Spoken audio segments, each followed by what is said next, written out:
کہ خنزیر کا گوشت کھائیں گے؟ کیا ہو گیا میں مسلم امہ کو؟ ہم منہ بھی نہیں کھول سکتے.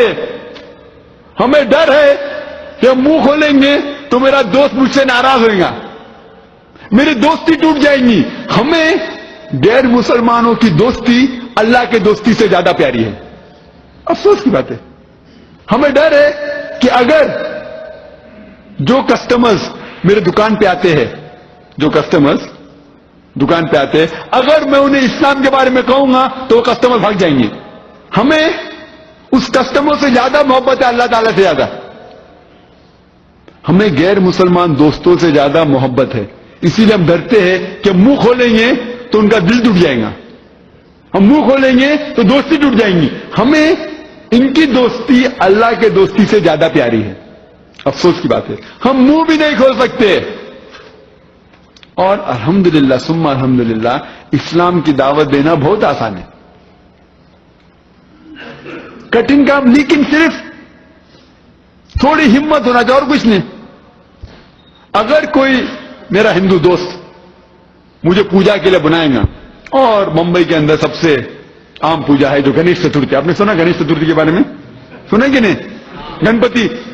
ہاں, اگر میرا ہندو جاننے والا مجھے گنپتی کے لیے بلائے گا اور اگر مجھے پرساد دیں گا تو میں اس سے صرف ایک آسان سوال پوچھوں گا کہ گنپتی کون ہے, یہ گنیش کون ہے؟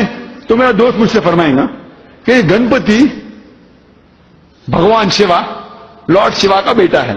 اور وہ کہیں گا کہ ایک دن جب شیوا گھر سے باہر نکلتے ہیں تو اس کی بیوی پاروتی اپنے جسم کا میل نکال کے ایک بیٹا پیدا کرتی ہے, اور اس بیٹے سے کہتی ہے کہ آپ گھر کے دروازے پہ کھڑے رہو اور میں آرام کر رہی ہوں, گھر میں کسی کو بھی اندر آنے مت دینا. اور کچھ دن بعد جب شیوا اپنے گھر پہ لوٹتا ہے اور وہ گھر میں داخل ہونا چاہتا ہے تو یہ لڑکا اسے روکتا ہے, کہتا ہے کہ میری والدہ, میری ماں آرام فرما رہی ہے, آپ گھر میں نہیں جا سکتے. شیوا تیش میں آ کے, یہ لڑکا میرے گھر میں مجھے داخل ہونے سے روک رہا ہے, تیش میں آ کے اس کی گردن اڑا ڈالتا ہے. تو میں سوال پوچھوں گا میں ہندو دوست سے, آپ کا بھگوان آپ کے بیٹے کو نہیں پہچان سکتا ہے, جب میں تکلیف میں رہوں گا تو مجھے کیسے پہچانیں گے؟ آپ کا بھگوان آپ کے بیٹے کو نہیں پہچان سکتا ہے تو میں جب تک تکلیف میں آؤں گا تو مجھے کیسا پہچانے گا؟ اور یہ کہانی وہاں کنٹینیو ہوتی ہے, اور اس کہانی کے اندر اتنا دور تک وہ سر چلے جاتا ہے کہ بھگوان اس سر کو واپس نہیں لے کے آ سکتے. تو وہ کہتے ہیں لوگوں سے کہ پہلا جانور جو آپ کے نزدیک آئے گا اس کی گردن کاٹ کے میرے پاس لے کے آؤ. تو پہلا جانور جو ان کے نزدیک آتا ہے وہ ہوتا ہے ہاتھی.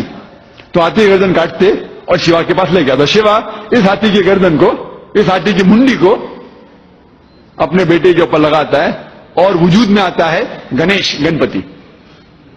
میں کہوں گا یہ آپ کا بھگوان ہے؟ میرا دوست کہے گا ارے جانے دینا ذاکر, یہ تو مائتھولوجی, یہ تو کہانی ہے, چھوڑنا. ارے بٹ مجھے پرساد کھانے کا ہے, آپ ثابت کر کے دکھاؤ کہ گنیش بھگوان ہے اور میں کھا سکتا ہوں. یہ قرآن میں لکھا گیا ہے کہ اگر اللہ کے نام کے اوپر کچھ چیز دی گئی ہے تو میں سے کھا سکتا ہوں. اب ثابت کر کے دکھاؤ کہ یہ اللہ ہے, یہ خدا ہے اور میں پرساد کھاؤں گا. ارے جانے دینا ذاکر, یہ صرف کہانی ہے لیکن مجھے پرساد کھانے کا ہے. آپ ثابت کر کے دکھاؤ کہ گنیش خدا ہے اور میں کھانا کھا سکتا ہوں. تو ابھی وہ بھاگ رہا, میں اس کا پیچھا کر رہا ہوں. ہمیں منہ کھولنا چاہیے, ایک آسان سوال پوچھنے کا, گنیش کون ہے, اور ہمارا کام ہو جاتا ہے. ہمیں اسے گالی نہیں دینے کا. قرآن میں اللہ سبحانہ وتعالیٰ فرماتے ہیں سورہ انعام میں, سورہ نمبر 6 آیت نمبر 108 میں کہ revile not those people who worship God besides Allah, lest in their ignorance they will revile Allah سبحانہ وتعالیٰ. ہمیں وہ لوگوں کو گالی نہیں دینا چاہیے, وہ لوگوں کو بلا بھلا نہیں کہنا چاہیے, وہ شخص جو اللہ کے علاوہ دوسری کسی کی عبادت کرتے ہیں, کیونکہ جہالت میں وہ لوگ اللہ سبحانہ وتعالیٰ کو گالی دیں گے.